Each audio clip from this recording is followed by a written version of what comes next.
I'm one of the preaching ministers here at Celebration Church at Columbia. And I've been doing missionary work for a few years now, since my 2000 graduation from seminary. I have been long-term and they call it long-term and daily substitute teaching here in Howard County Public Schools.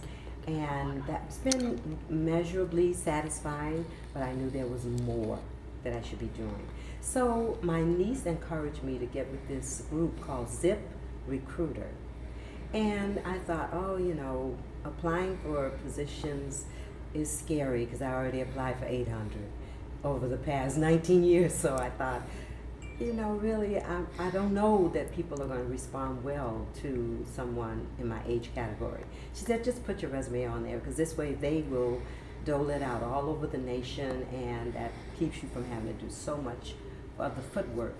And sure enough, 2 Fridays ago yesterday, I received a call from a woman named Maria Elgott, and she and her husband started a school in Fairfax, Virginia, and it's called Veritas Collegiate Academy, and they use the classical Christian curriculum.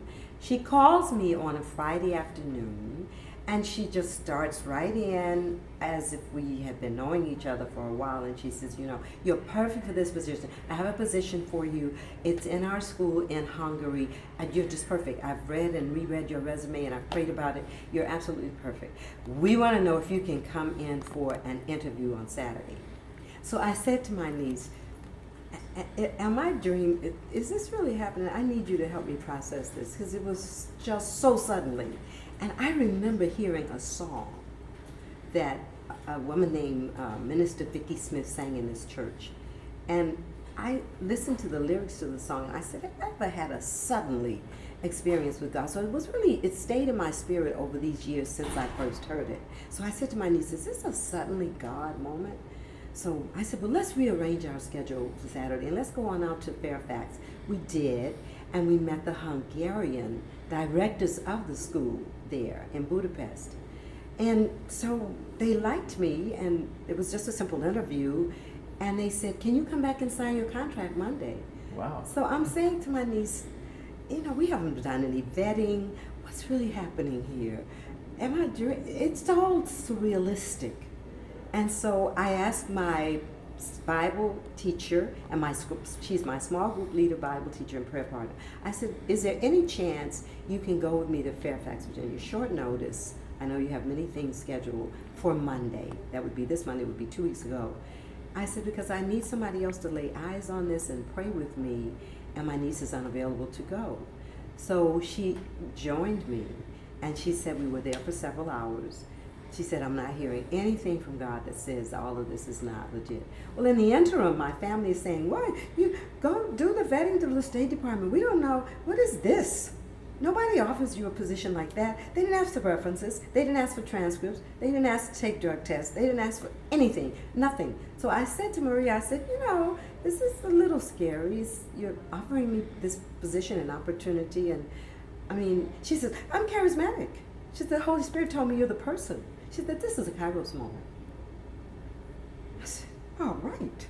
I'm charismatic as well. So, yeah, it's a Kairos moment. So the Holy Spirit didn't tell me not to take it.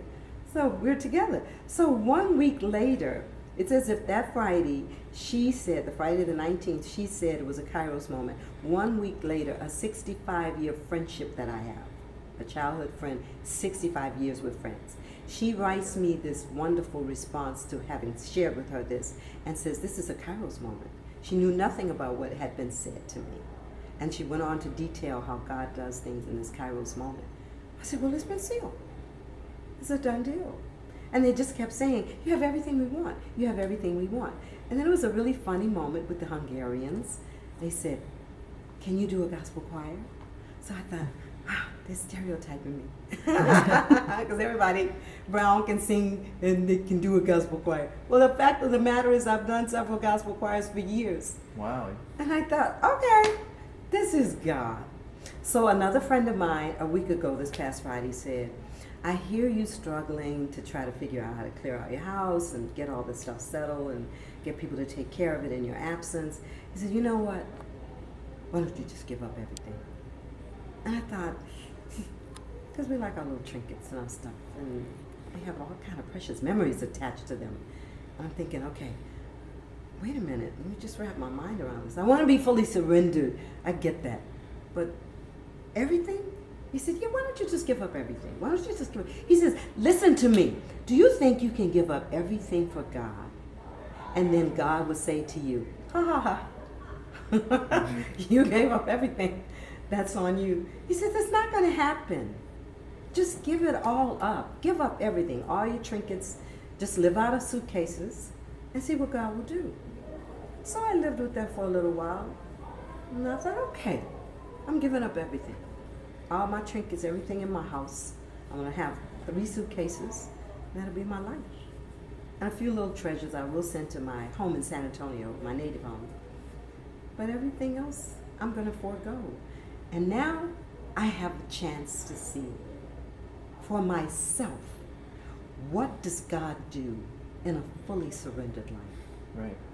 Well, what happens if I, just focusing on my life and my journey and what he's requiring of me, what happens if I surrender all, since that's my favorite song, since that's my testimony? What if I walk and live now worldly pleasures all forsaken? Take me, Jesus, take me down. What happens if I really live that out? Now I get to see. It's a little scary as I keep walking in my house looking at stuff. The main thing you can do for me, this is my number one prayer, that this team of us who are going to Budapest, we are establishing a school. So we get to be groundbreakers. We get to plant a seed. So my prayer is that for all of us on this team, there are just about 5 or 6 of us, to really be like-minded, to really be clear on how the enemy could come to try to create some distraction, discouragement, and what have you. But for us to be so fortified in our sense of what an opportunity, God-given, Kairos moment, for us to have the privilege of going to Budapest, where I am advised by the Hungarians who shared with me, my administrators there, that the president of Hungary really wants the nation to turn to God and become followers of Christ. And he is confident that therein lies a great blessing. So this school has his favor. He's very excited because we're going to be next door to a public school.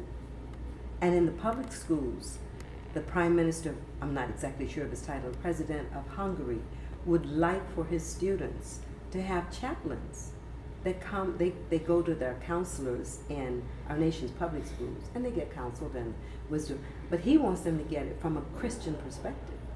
Wow. So he is fortifying counselors as chaplains to counsel their students from the biblical perspective. We get to be a part of that right next door physically in our Christian school. And this is a startup opportunity.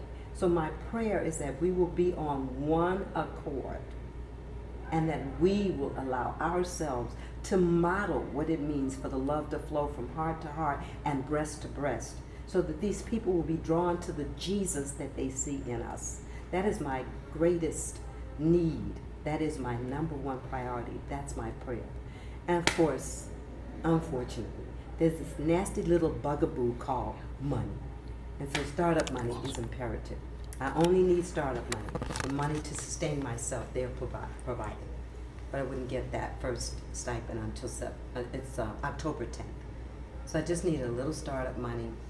If everybody gave me $10, that would have caused me to have enough to do the startup money, because the things that I need, I'll have to buy over there. It's just outrageously expensive to try to ship all the things over there. So they said, please don't ship your things, just buy great necessities over there. So we're going to start with a year. It's my hope that I'll be there at least 3 to 5 years, so that I can see this school begin as a little sweet little seed and evolve into something that glorifies God, and I can be a part of it. My advice to you is to, as you're walking along your Christian journey, think more and more about asking God, what does selflessness look like? So that you can get to selflessness so much sooner than I got to. I wish I could have gotten to this at 30.